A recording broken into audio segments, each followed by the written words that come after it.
love it how she breathes brews in the morning, and it's so sexy. That's Louise. And this is Robert.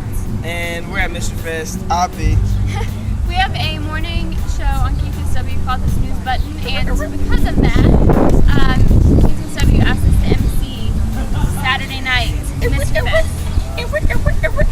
It's a pleasure to be able to do Mr. Fest. And it's a pleasure, as someone who's been with KTSW for 4 years, to see how it's really grew over the course of me being in college. Because I remember as a freshman, I had just joined KTSW, and then all of a sudden there's this Mr. Fest happening.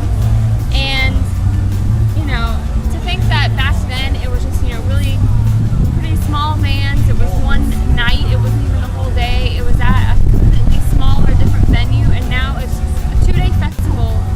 We're getting, on local news channels, and we have some of the biggest names in Austin performing for us at this beautiful new theater. It's been awesome to just see that transition. Immediately after telling me she can't. Expectations for Mr. Fest. To be honest, I didn't really know what to expect. I mean, of course, I'd seen 2 Mr. Fests go by, so I knew kind of the general format of things, but I mean, obviously I have no voice, so that should tell you kind of an inkling of how it went. It was completely surpassing of my expectations. We ended up packing the 1,000 people capacity at Texas Music Theater, something that they told us that had never been done in the couple months that they've been open, which is, surprising. So that was in itself was a huge success. Another thing that kind of surpassed my expectations was how much for the first time the city of San Marcos really got behind the project with us. And it's been kind of the university as a separate entity from the city for the past 3 years that Mr. Fest has happened. So the fact that the mayor came out and did a proclamation, that the city hall and the ambassadors did the ribbon cutting was definitely something that really solidified what we were doing and how much it really meant to the city of San Marcos to actually have an event like this. My first Mr. Fest was the second annual.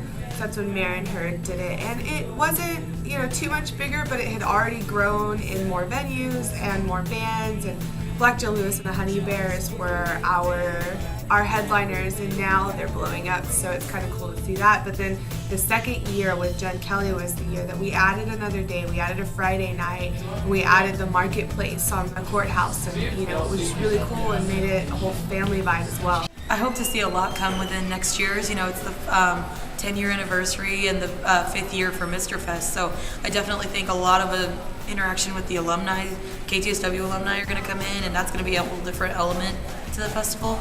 So I think, Daniel Hughes, who was my assistant this year, will be succeeding the position starting in summer. So he's got his work cut out for him. I mean, just like Maren and Jen and Kimberly the first year did, I mean, we've really set a standard for just going leaps and bounds every year with the festival.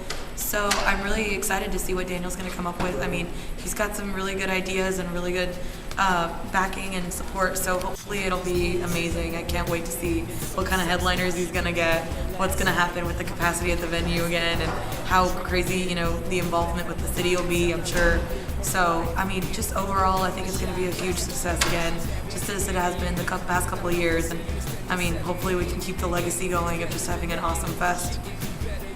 Come around eventually, 'cause baby girl's a queen.